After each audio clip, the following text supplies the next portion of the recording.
SASDOவின் பிரதான செய்திகள். தலைப்புச் செய்திகள். ராஜீவின் கடத்தலில் புதிய திருப்பம், வெளிநாடுகளுக்கு தப்பியோடும் இனிய பாரதி சகாக்கள், பதவி விலகிய ஆளும் தரப்பு உறுப்பினர்கள், ராயபக்சக்கள் மீதான கைது உறுதி.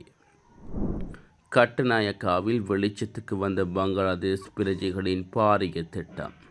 பொரளை விபத்து, சந்தேக நபரின் வைத்திய பரிசோதனையில் வெளிவந்த தகவல். புடினுக்கு ட்ரம்ப் வைத்த செக் இன்னும் 10 நாட்களில் முடிவு. தொடர்பன விரிவான செய்திகள். தாயக செய்திகள்.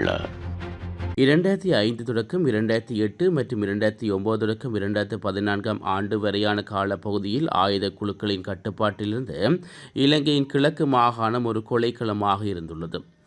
இக்கால பகுதியில், அதாவது 16/12/2007 அன்று ராஜீவன் என்ற மாணவன் வீட்டிலிருந்த வேளை கடத்திச் செல்லப்பட்டுள்ளார். இதனையடுத்து தன்னுடைய மகன் கடத்தப்பட்டதாக ராஜீவனின் தாயார் உருத்திரமூர்த்தி ராசவாணி மறுநாளே போலீசில் முறைப்பாடு செய்தார். குறித்த முறைப்பாட்டில் கருணா குழுவினராக இருந்த இனிய பாரதியே இந்த கடத்தலுக்கு காரணம் எனவும் ராசவாணி கூறியிருந்தார். இந்த காலப்பகுதியில் கிழக்கு மாகாணத்தில் போலீஸ் நிலையங்கள் கூட ஆயுத குழுக்களின் கட்டுப்பாட்டில் தான் இருந்தன. இவ்வாறு இருக்க போலீசார் சென்று முறைப்பாடு செய்பவர்களை ஆயுத குழுக்கள் மிரட்டும் ஒரு போக்கு கிழக்கு மாகாணத்தில் காணப்பட்டுள்ளது. இது உருத்திரமூர்த்தி ராசவாணிக்கும் விதிவிலக்காக இருக்கவில்லை. இவ்வாறான சூழ்நிலையில் கிடப்பில் போடப்பட்ட ராசவாணியின் முறைப்பாடு 2015 ஆண்டில் மீண்டும் இனிய பாரதியை குற்றவாளி என்று கூறி பதிவு செய்யப்படுகிறது.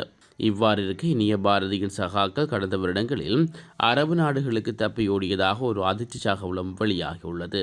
தொம்பை உள்ளூராட்சி மன்றத்தை பிரதிநிதித்துவப்படுத்த தேசிய மக்கள் சக்தி உறுப்பினர் ஒருவர் பதவி விலகியுள்ளதாக தெரிவிக்கப்படுகிறது. தினேஷா மதுஷானி ராமநாயக்க என்ற உறுப்பினர் தமது பதவி விலகலுக்கான காரணங்களை விளக்கி கடிதம் அனுப்பியுள்ளதாக ஐக்கிய மக்கள் சக்தியின் முன்னாள் மாகாண உறுப்பினர் வருண ராயபக்ச கூறியுள்ளார். கொழும்பில் நடைபெற்ற செய்தியாளர் சந்திப்பில் உரையாற்றும் போது அவர் இவ்வாறு தெரிவித்துள்ளார். கட்சியின் அமைப்பாளர் தமது அரசியல் நடவடிக்கைகளை மேற்கொள்வதற்கு எந்த உதவியும் செய்யவில்லை என்று தினோஷா மதுசானி குறிப்பிட்டுள்ளார். தனது இலக்குகளையும் நலன்களையும் நிறைவேற்ற மட்டுமே அமைப்பாளர் பணியாற்றி வருவதாகவும் அவர் குற்றம் சுமத்தியுள்ளார். இதுகுறித்து கட்சிக்குள் அறிவிக்கப்பட்ட போது அவர் ஒரு பழைய உறுப்பினராக இருந்தால் கட்சியில் இந்த விடயத்தில் கையாள முடியாது என அறிவுறுத்தப்பட்டதாக அவர் கூறியதாக வருண் ராயபக்ச மேலும் தெரிவித்துள்ளார். மஹிந்த ஆட்சியின் போது ஊழல் உட்பட பல்வேறு குற்றச்செயல்கள் அதிகளவாக நடைபெற்றதாக குற்றச்சாட்டுகள் எழுந்துள்ளன. அதில் பாரதூரமான குற்றச்சாட்டுகள் மஹிந்த குடும்ப உறுப்பினர்கள் சார்ந்தவை என்பதும் பலருக்கு அதிர்ச்சியை ஏற்படுத்தியிருக்கிறது. மஹிந்தாவின் புதல்வர்கள் உட்பட அவரது சகோதரர்கள் மற்றும் அவர்களின் குடும்ப உறுப்பினர்கள் என ஊழல் மோசடிகள் நீண்டு கொண்டே செல்கின்றன. அதில் மஹிந்தாவின் புதல்வர்களால் பலரின் சொத்துக்கள் வலுக்கட்டாயமாக பெற்றுக்கொள்ளப்பட்ட பல சம்பவங்கள் அம்பலப்படுத்தப்பட்டிருந்தன. கொலை உட்பட பல குற்றச்சாட்டுகளை எதிர்கொள்ளும் மஹிந்தாவின் புதல்வர்கள் பாரிய நிதி மோசடியிலும் ஈடுபட்டதாக சிறைச்சாலை சென்று வந்துள்ளார்கள். இவ்வாறு நிலையில் மஹிந்தாவின் 2வது புதல்வரான யோசிர ராயபக்ச கல்கிஷி பகுதியில் வைத்திருக்கும் சொத்து தொடர்பில் சர்ச்சையை ஏற்படுத்தியுள்ளது. அது தொடர்பான வழக்கு விசாரணைகள் நடைபெற்று வருகிறது. ஈரானில் தெஹரானுக்கு பயணிக்க திட்டமிட்டிருந்த 3 பங்களாதேஷ் பிரஜைகள் போலியான இலங்கை கடவுச்சீட்டுகளுடன் கட்டுநாயக்க சர்வதேச விமான நிலையத்தில் குடிவரவு மற்றும் குடியகல்வு திணைக்களத்தால் கைது செய்யப்பட்டுள்ளார்கள். இந்த மூவர் நேற்று மாலை 3:10க்கு ஷார்ஜாவுக்கு புறப்படும் ஏர் அஃபேரியா விமானத்தில் G9509 ஏறுவதற்கு முன் சோதனைக்குட்படுத்தப்பட்டார்கள். இதன்போது அவரிடமிருந்து இயல்பான பங்களாதேஷ் கடவுச்சீட்டுகளே காணப்பட்டுள்ளன.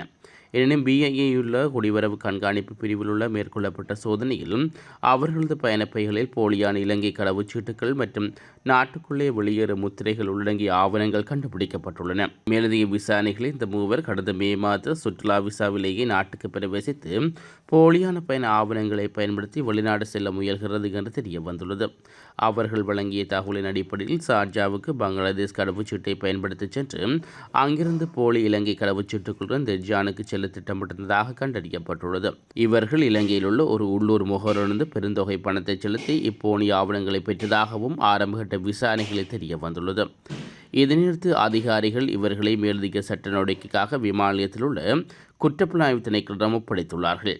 கொழும்பு பொருளையில் நேற்று காலை இடம்பெற்ற விபத்துடன் தொடர்பட்ட கிரோன் வாகன சாரதி மீது நடத்தப்பட்ட வைத்திய சோதனையில் அவர் கஞ்சா போதைப் பொருள் பாவித்திருப்பது உறுதி செய்யப்பட்டுள்ளது. இதேவேளை குறித்த கிரேன் வாகனத்தின் உரிமையாளரும் சற்று முன்னர் கைது செய்யப்பட்டுள்ளதாக போலீசார் தெரிவித்துள்ளனர். இந்நிலையில் கிரேன் வாகனத்தின் உரிமையாளர் மற்றும் ஏற்கனவே கைது செய்யப்பட்ட சாரதியை நாளைய தினம் புதுக்கடை நீதிமன்றத்தில் முன்னிலைப்படுத்த போலீசார் நடவடிக்கை எடுத்துள்ளார்கள். ராஜகிரியிலிருந்து பௌத்தலேக மாவட்டத்தை நோக்கி சென்ற கிரேன் வாகனம் ஒன்றும் பொரளையில் நிறுத்தப்பட்டிருந்த 6 மோட்டார் சைக்கிள் மற்றும் 3 கார்களுடன் மோதியுள்ளது. இதன்போது 62 வயதுடைய ஒருவர் உயிரிழந்துடன் 7 பேர் படுகாயமடைந்த நிலையில் வைத்தியசாலையில் அனுமதிக்கப்பட்டுள்ளார்கள். கிரேன் வாகனத்தின் பிரேக் கட்டமைப்பு செயலிழந்ததும் வாகனம் அதிகமாக செலுத்தப்பட்டதுமே விபத்துக்கான காரணமாக தெரிவிக்கப்பட்டுள்ளது குறிப்பிடத்தக்கது. உலகச் செய்திகள். அமெரிக்க ஜனாதிபதி டொனால்ட் ட்ரம்ப் ரஷ்யா மற்றும் உக்ரைன் இடையிலான போரில் அமைதி ஒப்பந்தம் செய்வதற்கான கால அவகாசம் சுருக்கியுள்ளது. முதலில் காலம் கொடுத்த 50 நாட்களில் காலக்கெடுவை தற்போது 10 தொடக்கம் 12 நாட்களுக்குள் முடிவுக்கு கொண்டு வர வேண்டும் என ரஷ்யா ஜனாதிபதி புடினுக்கு எச்சரிக்கை விடுவித்துள்ளார். நான் புடினிடம் பலமுறை பேசியுள்ளேன். அவர் ஒப்பந்தத்துக்கு தயாராக உள்ளேன் என்று நினைத்தேன். ஆனால் பின்னர் கீவ் போன்ற நகரங்களுக்கு ராக்கெட் வீசி பொதுமக்களை கொள்கிறார் என்று ட்ரம்ப் கூறியுள்ளார். பிரிட்டன் பிரதமர் கேர் ஸ்டாமருடன் ஸ்கொட்லாந்தில் பேசிய ட்ரம்ப் ரஷ்யா தொடர்ந்து முறைகேடான தாக்குதலில் ஈடுபடுவது தமது நம்பிக்கையை சீர்குலைத்து விட்டதாகவும் இதனால் தான் காலைக்கெடுவை சுருக்க நேர்ந்தது என்றும் தெரிவித்துள்ளார். அத்தோடு புடினின் போர் நிறுத்த முடிவில் தாமதம் குறித்து பேசியுள்ள ட்ரம்ப் இது தேவையற்ற தாமதம், முடிவு ஏற்கனவே தெரிந்திருந்தால் ஏன் காத்திருக்க வேண்டும் என்று கேள்வி எழுப்பியுள்ளார். மேலும் அமைதி ஒப்பந்தம் இல்லை என்றாலும் ரஷ்யாவுடன் வணிகம் செய்பவர்களுக்கு 100% வரி விதிக்கப்படும் எனவும் கூடுதல் தணிக்கை மற்றும் தடைகள் நடைமுறைப்படுத்துவதாகவும் ட்ரம்ப் மீண்டும் எச்சரிக்கை விடுவித்துள்ளார். மீண்டும் தலைப்புச் செய்திகள். ரஜீவன் கடத்தலில் புதிய திருப்பம், வெளிநாடுகளுக்கு தப்பியோடும் இனிய பாரதி சகாக்கள், பதவி விலகிய ஆளும் தரப்பு உறுப்பினர்கள், ராயபக்சக்கள் மீதான கைது உறுதி, கட்டுநாயக்காவில் வெளிச்சத்துக்கு வந்த பங்களாதேஷ் பிரஜைகளின் பாரிய திட்டம், பொரளை விபத்து சந்தேக நபரின் வைத்திய பரிசோதனையில் வெளிவந்த தகவல், புடினுக்கு ட்ரம்ப் வைத்த செக் இன்னும் 10 நாட்களில் முடிவு.